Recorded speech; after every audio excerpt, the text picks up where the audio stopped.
can take or leave it.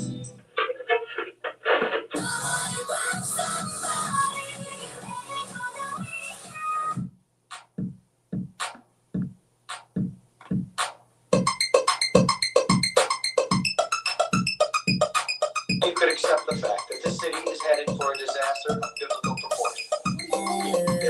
What he needs is Old Testament, Mayor. Real wrath of God type stuff. Fire and brimstone coming down from the skies. Rivers and seas boiling. 4 years of darkness, earthquakes, volcanoes. Dead rising from the grave. Human sacrifice, dogs and cans living together. Mass hysteria.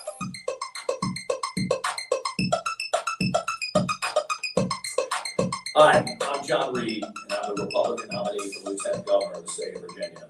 I want you to send the kids out of the room because I'm mad as hell, and I want to tell you why.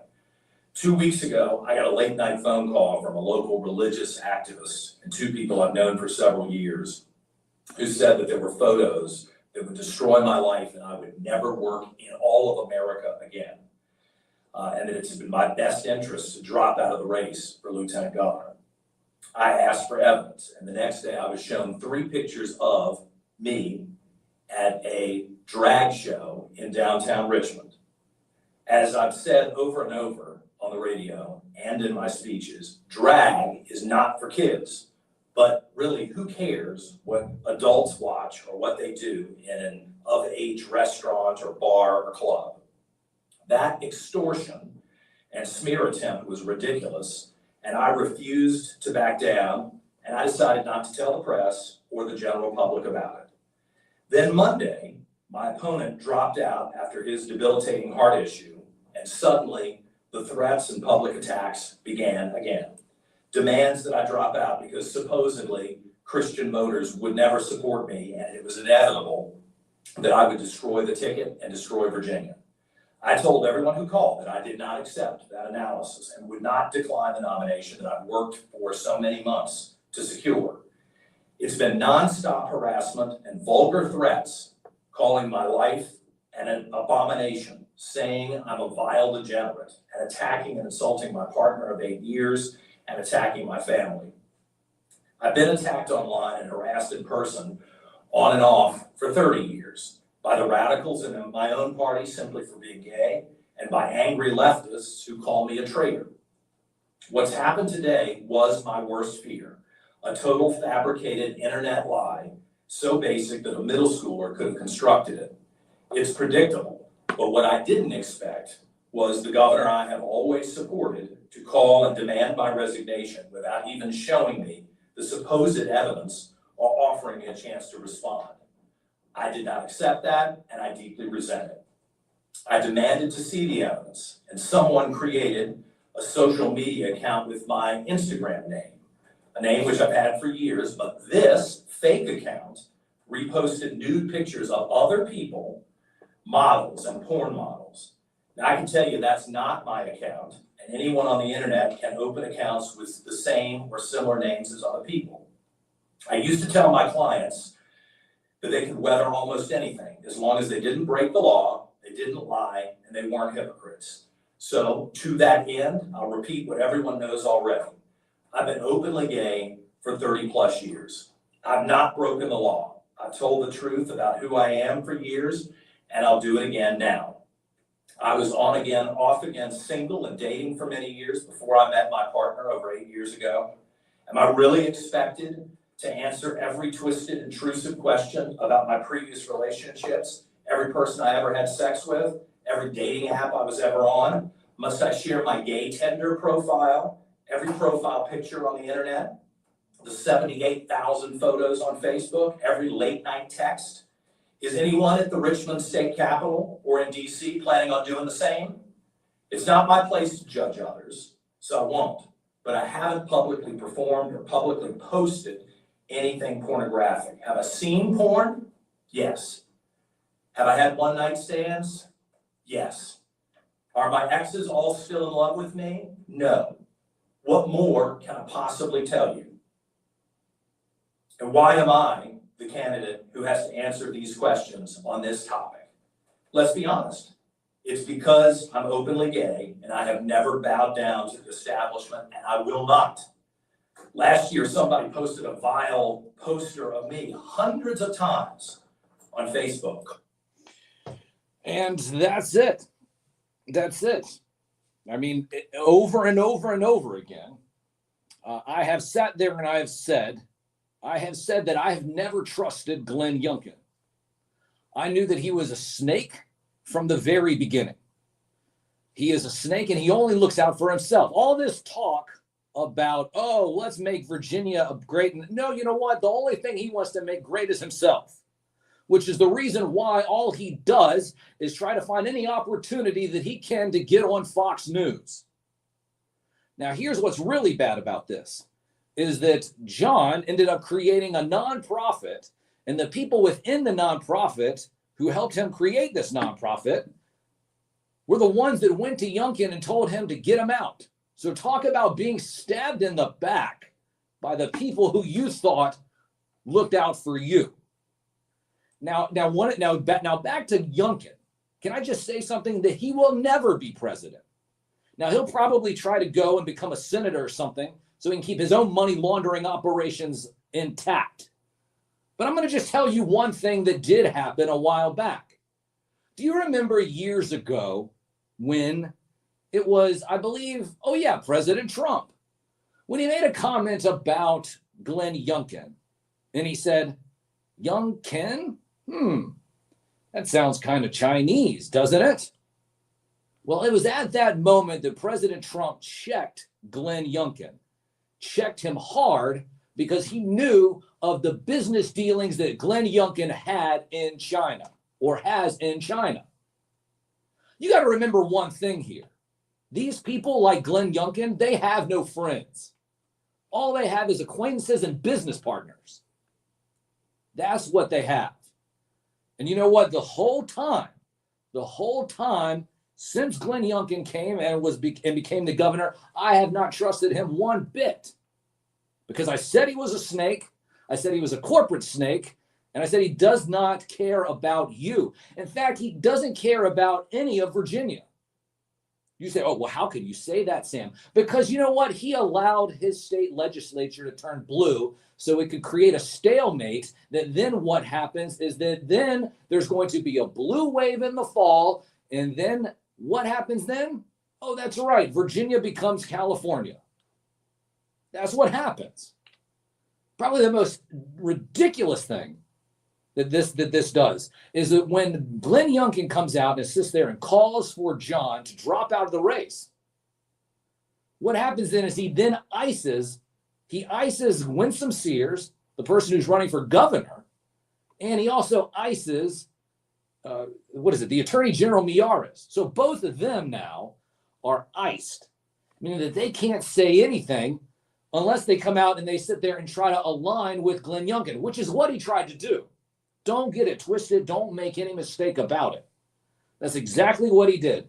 He's trying to sit there. He's icing both of them so that then they will come on and put the heat on John and have him drop out. In the middle of a bunch of, evangelical Christians claiming extortion?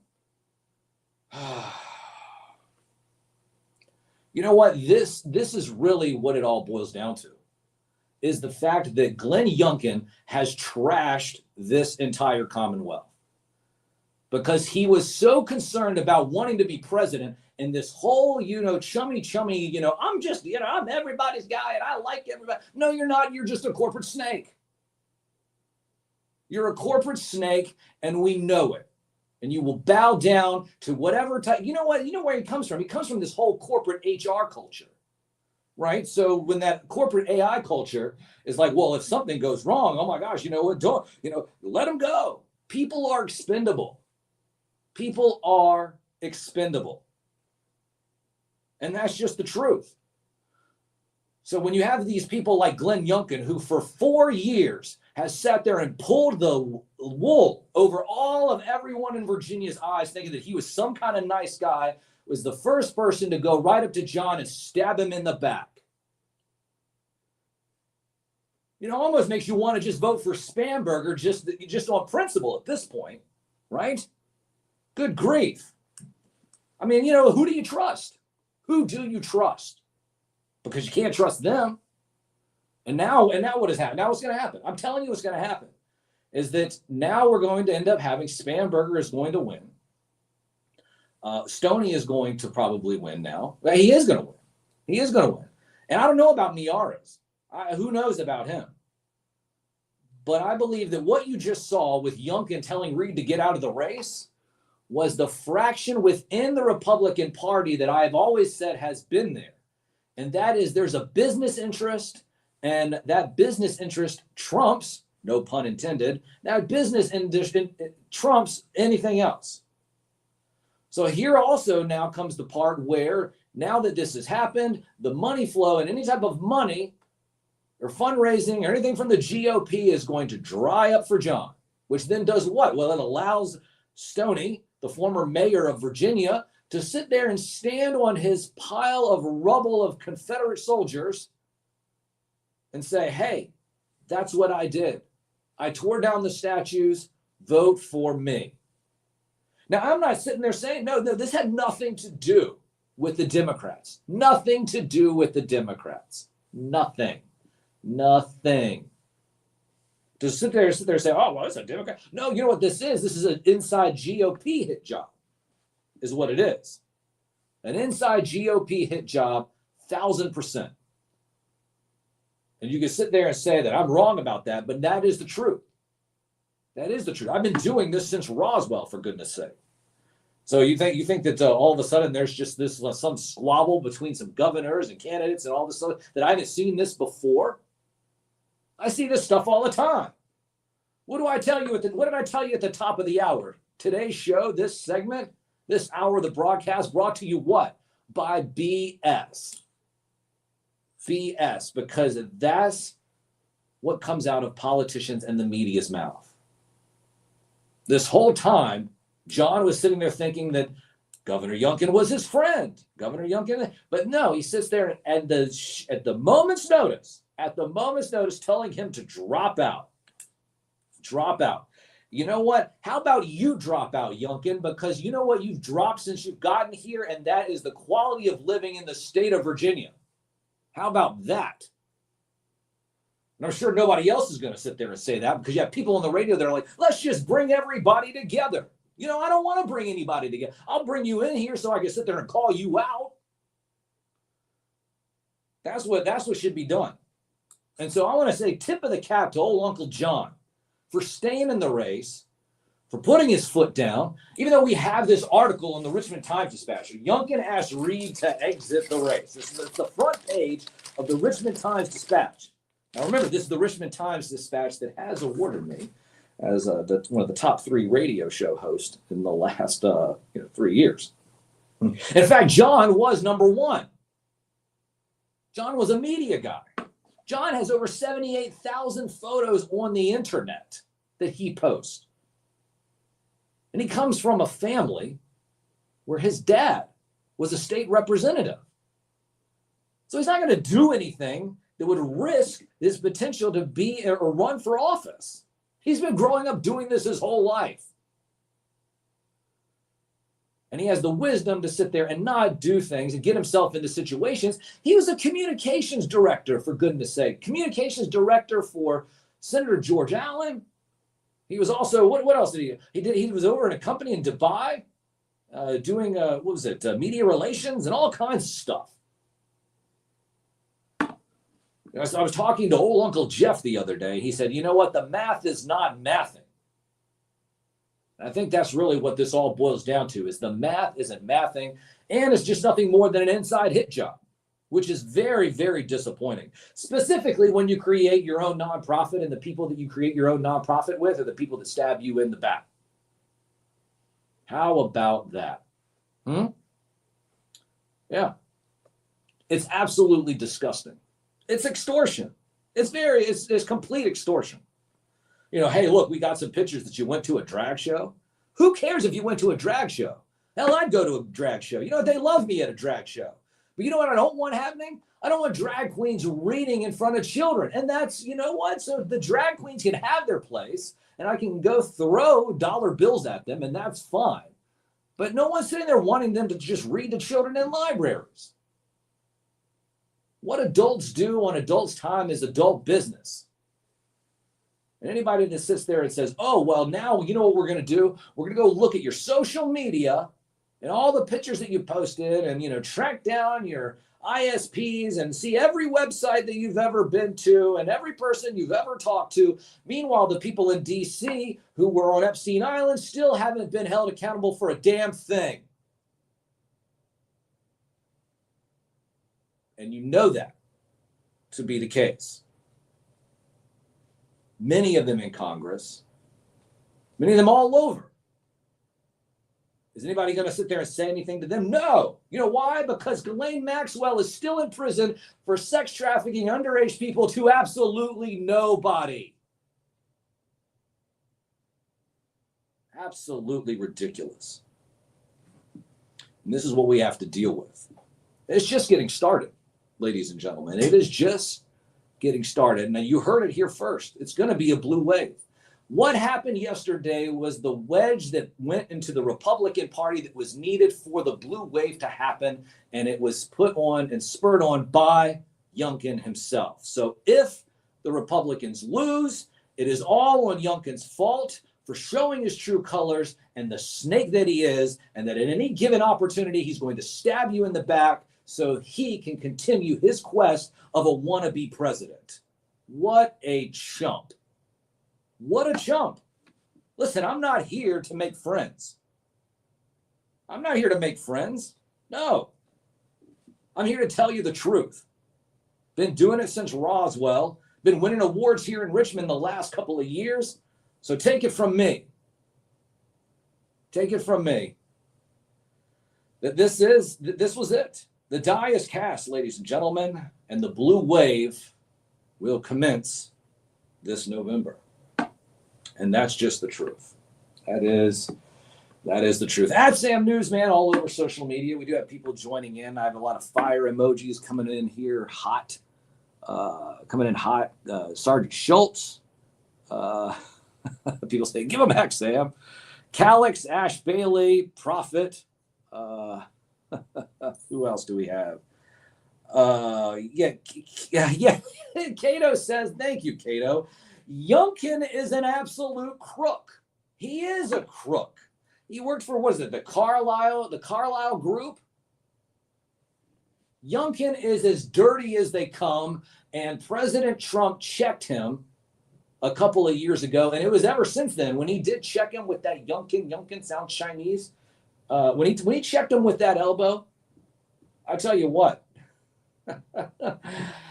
Man, Governor Youngkin started grabbing the soap so much for President Trump, it would have made a prisoner blush. Jeez. So, but you just don't trust him. Yeah, Youngkin is as crooked as they come. I've said it since the beginning, and they sat there and they wanted to believe that he was just a chummy good guy, and he's not. He's the biggest snake of snakes of snakes. Now, you know the new mayor, Donnie Avuli. Donnie that's his name, right? Danny Avuli. No, Donnie Avuli. That's what Jeff says is Donnie Avuli, right? So they always keep doing these errors saying Danny Avula, but it's Donnie Avuli because that's his real name, I think, right? So, but anyways, you know what's happening is the Richmond City Council and the budgets and the proposals. You know what's going to happen, right? You remember all that time when they used to sit there and say that the blue team, the Democrats, look out for the arts. Oh my gosh, Republicans want to slash. Your choir class or the band class or the drama class. And it's like, oh my gosh, Republicans hate that. They'd rather just, cut all of that and just do sports or something, right? Because, the sports is where all the money is made and blah, blah, blah, blah, blah. And no. Guess what's happening? Richmond City Council has now, or no, this is not the council. This is the budget proposals from the mayor. Excuse me. Community arts programs may be on the chopping block in Richmond's proposed city budget after a February report from the city's auditor found officials had improperly awarded roughly $1 million in grants to ineligible nonprofits. Avula's proposed budget for next fiscal year unveiled included $4 million in year-over-year reductions to nonprofit funding, paring the figure back from $13 million to $9 million. during his budget presentation. The mayor said the cuts reflect the need to maintain a balanced budget. So, the Black History Museum and Cultural Center of Virginia, located on West Lee Street, has received $100,000 in city annual funding, since at least 2022. Says according to the budget records. Now, under Avulli's proposed financial plan, the museum would see that number reduced to 0. Now, Donnie Avulli he's not a white guy, right? So he's not a white guy. But if he was a white guy and they saw that, they would call racism right out of the gate. But because he's not a white guy, they can't say anything. But I'll say something. I'll tell you that right now, Democrats don't care about your arts. They don't care about the arts.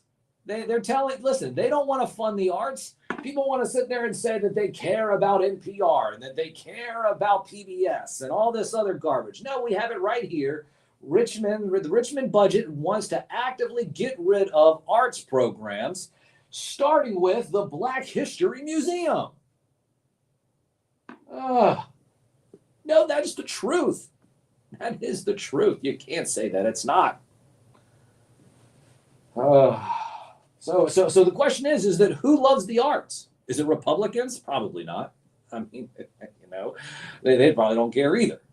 But the Democrats can't sit there and say, oh, well, you know what? We love the arts and sciences because guess what? They're trying to get rid of it. And you know what? They're trying to, like I said, the Black History Museum. I'm not saying they should get $100,000 a year in taxpayer funding. But I mean, really? Like that's well, like I said, if it was anybody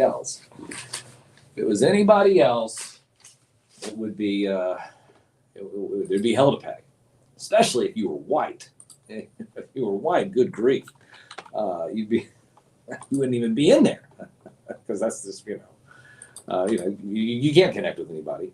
So it's just absolutely ridiculous. Now, before we head out here, let's kind of see exactly what we've maybe missed for the last couple of minutes. Wow. Can't listen, just turn it up. Trump called out at Pope's funeral and slammed for behavior. So let's go ahead and see this. Let's see. Trump gets called out in front of millions at Pope's funeral. Donald Trump may have gotten his front row seat at Pope Francis' funeral, but the Pope rebuked him from beyond the grave anyway. Posthumous criticism came after Trump was mobbed by a group of world leaders, including France's President Emmanuel Macron, Britain's Prime Minister Keir Starmer, and Ukraine's President Zelensky on the sidelines of the Pope Francis' funeral. So there's a picture, of course, all of them together. The pressure from the European leaders appeared to pay off after Trump sat down briefly with Zelensky before the funeral, and then the White House said he would meet again with him afterwards. However, it was Trump's signature first-term policy of building a border wall that appeared to draw papal ire in the funeral eulogy. The policy was much criticized by Francis in his lifetime, and the cardinal who delivered the homily made sure that the late Pope's hostility to the policy was not forgotten. The cardinal said, Pope Francis incessantly raised his voice imploring peace and calling for reason and honest negotiation to find possible solutions. Build bridges, not walls, was his exhortation he repeated many times. Trump and Francis had clashed repeatedly over the years, beginning in early 2016, when Francis criticized Trump's plan to build a border wall, saying that anyone who thought only of building walls and not bridges is not Christian. Trump responded, calling it disgraceful for a religious leader to question his faith and accusing Mexico of manipulating the Pope. The bitter and very public exchange saw Trump label Francis as a very political person. Well, I mean, it is the Catholic Church, so the Catholic Church is political. In fact, the Catholic Church is one of the 3 cities that has independent jurisdiction. What is it? It is D.C., New York, and Rome. They are their own separate entities outside of the existing order of nation states and all that other jazz. Why is that? Well, Rome is still Rome. You thought that the Roman Empire died. No. Ladies and gentlemen, the Roman Empire never died. It just consolidated itself into the church. That's all that it was. And then everybody thought, hey. And I guess that's why people still believe that, that I guess that they are, what do they believe? What? Yeah, they believe in altar boys. Yeah, they do believe in those, that's for sure. But anyways, see, you guys are going to get me in trouble on the other side of the glass. That's why I don't turn on your microphones. So that's really the reason why. And, ladies and gentlemen, you know that this whole time I do have a crew over on the other side of the glass, and they're feeding me stuff. I hear it in my ear all the time, but you don't hear it over air because listen, we'd have FCC problems all day long. You guys would have to hit the dump button, and the 12-second delay is going to be resetting over and over and over again. So I listen. I make that call, and I sit there and said, you know what? I don't want my producers to be talking at all.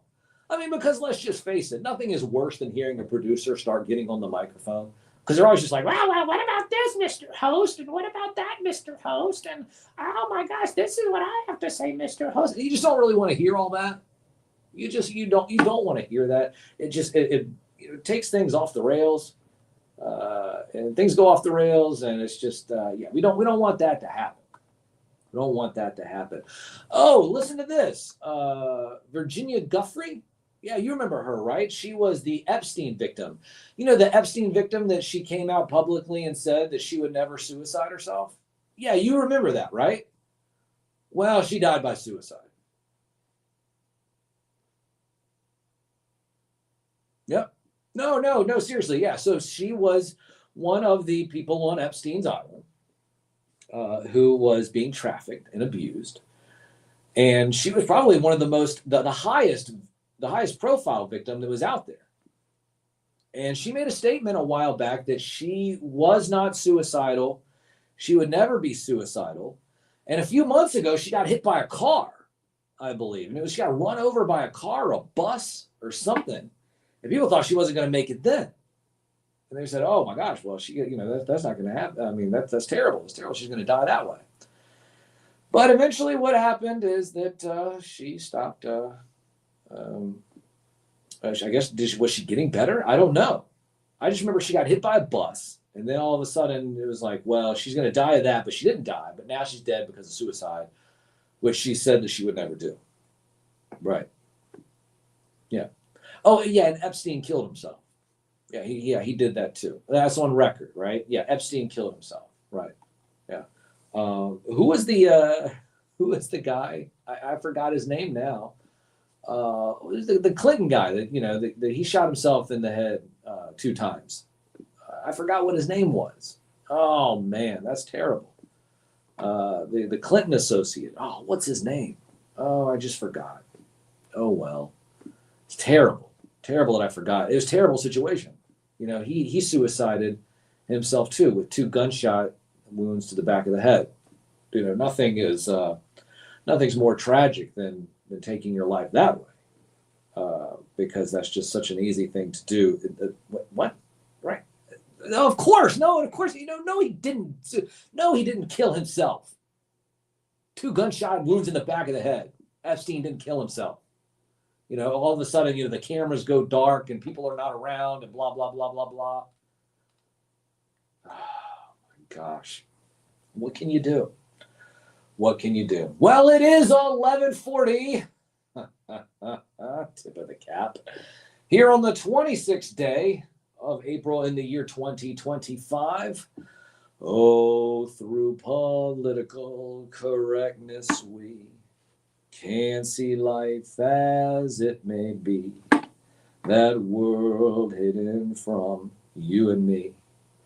I just laugh and start to sing. Ha ha ha! It's sideshow infotainment, politicians and news anchors. and talking points that make my eardrums bleed. Now remember, follow me at Sam Newsman all over social media. That's at Sam Newsman all over social media. You'll be able to hang out with us, and we'll be back, of course, next week. And, it's just like I always say, that Game of Thrones is what they play. Oh, a house of cards just day by day. Voters lose in every way. Here it goes. It's just like I always say. Oh, it's sideshow, infotainment, politicians and news anchors, and talking points that make my eardrums bleed. The most trusted puppet in media is me. Reporting since Roswell, I'm Sam Newsman.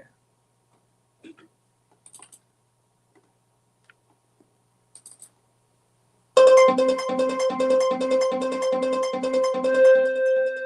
you the problem with the scientific power that you're using. It didn't require any discipline to attain it. You read what others had done, and you took the next step. You didn't earn the knowledge for yourselves, so you don't take any responsibility for it. I don't think you're giving yourself due credit. Scientists have done things which nobody's ever done before. Yeah, but your scientists were so preoccupied with whether or not they could get it done as they should.